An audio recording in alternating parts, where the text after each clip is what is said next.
दोस्तों कतर आज अपने स्काई स्क्रैपर्स, मॉल्स, वेल्थ और लग्जूरियस लाइफस्टाइल के लिए पूरी दुनिया में जाना जाता है और 2022 में इसका जीडीपी तकरीबन $1,06,000 के बराबर था, जो कि फ्रांस और यूएस से भी ज्यादा है। दोस्तों कतर आज दुनिया की सबसे बड़ी इकोनॉमी है, लेकिन कतर हमेशा से ऐसा नहीं था। कतर दुनिया की पूरेस्ट टेरिटरीज में से एक था। इसका ज्यादातर एरिया सहरा में कवर था और गर्मियों में टेम्परेचर 50 डिग्री सेंटीग्रेड तक पहुंच जाता था। इस वजह से लोग यहाँ इन्वेस्टमेंट तो क्या, यहाँ रहना भी पसंद नहीं करते थे। लेकिन कतर को पूरेस्ट इकोनॉमी से रिचेस्ट इकोनॉमी बनने के लिए सिर्फ 50 साल लगे और आखिर ये ट्रांसफॉर्मेशन कैसे हुआ जानेंगे इस वीडियो में। Here in London, Qatar owns even more property than the Queen of England. In New York, Qatar's investment arm bought nearly a 10% stake in the owners of the Empire State Building. In Los Angeles, a Qatari media group purchased Miramax Studios last year for an undisclosed amount.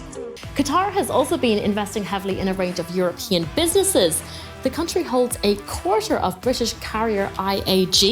It has a 17% stake in Germany's Volkswagen and is also a major shareholder in Swiss mining giant Glencore and Spanish energy conglomerate Iberdrola. दोस्तों ये साल था 1913 जब शेख अब्दुल्ला बिन कासिम अल थानी power में आए और Qatar के रूलर बन गए। उस टाइम पे कतर का मेन इनकम सोर्स फिशिंग था। कतर के शहरी मछली पकड़ते थे और उसे बाजार में बेचकर अपना गुजर बसर करते थे। उस टाइम पे कतर पुअर्टी, मैल न्यूट्रिशन और बहुत सी बीमारियों से लड़ रहा था। कतर का हर सेक्टर डाउन था और पैसे ना होने की वजह से डेवलपमेंट मुमकिन नहीं थी। लेकिन फिर आता है 1940 जब कतर का शहर दुकान में पहली मर्तबा ऑयल डिस्कवर हुआ। ऑयल के एक्सट्रैक्शन के लिए कतर ने डेवलपमेंट तो शुरू कर दी, लेकिन 1949 तक वर्ल्ड वॉर की वजह से ये डेवलपमेंट कदर स्लो रही। 1951 तक कतर इस काबिल हो गया कि हर रोज तेल के 46,500 बैरल निकालने लगा, जिसकी वजह से कतर के रेवेन्यू में हर रोज $4.2 मिलियन आने लगे। बाद में ऑफशोर ऑयल फील्ड की डिस्कवरी की वजह से ये प्रोडक्शन 2,30,000 बैरल पर डे तक पहुंच गई। अब आपके दिमाग में ये आ रहा होगा कि ऑफशोर फील्ड क्या होती है, तो चलिए पहले ये समझ लेते हैं। ऑफशोर फील्ड एक ऐसी टर्म है जो समुद्र के किनारे तेल निकालने के ऑपरेशन के लिए इस्तेमाल होती है। अब हर दिन ऑयल की प्रोडक्शन बढ़ने की वजह से कतर की इकोनॉमी में रेवेन्यू आया और कतर की स्लो मॉडर्नाइजेशन शुरू हो गई। 1950 में ही कतर ने अपना पहला स्कूल, हॉस्पिटल और पावर प्लांट बनाया।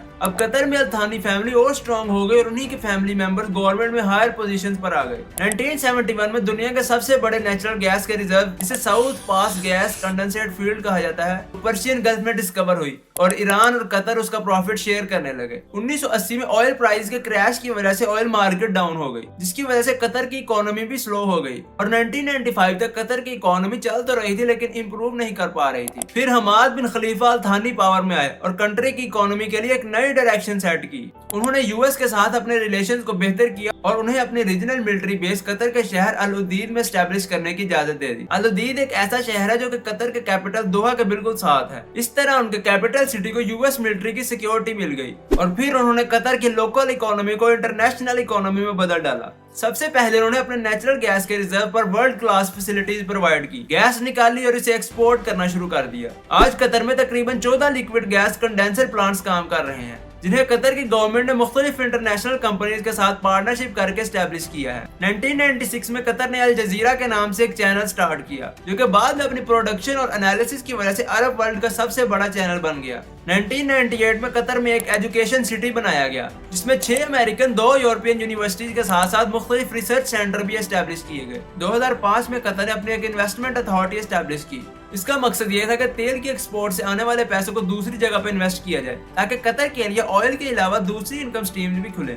इस अथॉरिटी ने कतर के पैसों को पूरी दुनिया में मुख्तलिफ जगहों पर इन्वेस्ट करना शुरू कर दिया। आज सिर्फ लंदन में ही the Harrods, the Shards, the US embassy और ओलंपिक विलेज साइट को कतर ओन करता है। इसके अलावा सेंसबरी, जो कि यूके की दूसरी सबसे बड़ी सुपरमार्केट्स की चेन है, उसमें भी कतर का 25% से ज्यादा शेयर्स हैं। कतर मायरामैक्स फिल्म्स का भी को ओनर है। 2005 में ही कतर ने अपना एक फाइनेंशियल सेंटर एस्टैब्लिश किया, ताकि अपने रीजन में कतर अपनी फाइनेंशियल सर्विसेज को बेहतर कर सके। 2006 में कतर इंडोनेशिया को पीछे छोड़ते हुए दुनिया का सबसे बड़ा नेचुरल गैस का एक्सपोर्टर बन गया और कतर की जीडीपी का 60% नेचुरल गैस एक्सपोर्ट करके आने लगा। 2 दिसंबर 2010 को कतर को 2022 के फीफा वर्ल्ड कप के लिए सिलेक्ट किया गया और उस टाइम पे कतर ने यह वादा किया कि कतर वर्ल्ड कप के लिए ऐसे स्टेडियम्स बनाएगा जो कि अपनी कैपेसिटी और टेक्नोलॉजी की वजह से दुनिया में सबसे ज्यादा यूनिक होंगे और कतर ने यह अपना वादा पूरा भी करके दिखाया। आया। 2022 के फीफा वर्ल्ड कप में कतर ने सिर्फ इंफ्रास्ट्रक्चर पर $229 बिलियन स्पेंड किए। कतर मिडिल ईस्ट और मुस्लिम वर्ल्ड में ऐसा पहला कंट्री था जो कि फीफा वर्ल्ड कप होस्ट कर रहा था। पाकिस्तान ने भी कतर के साथ फीफा वर्ल्ड कप होस्ट करने के लिए मुकम्मल ताउन किया। पूरे फीफा वर्ल्ड कप की सिक्योरिटी और मैचेस के दौरान इस्तेमाल होने वाले फुटबॉल्स की मैन्युफैक्चरिंग का जिम्मा पाकिस्तान ने लिया।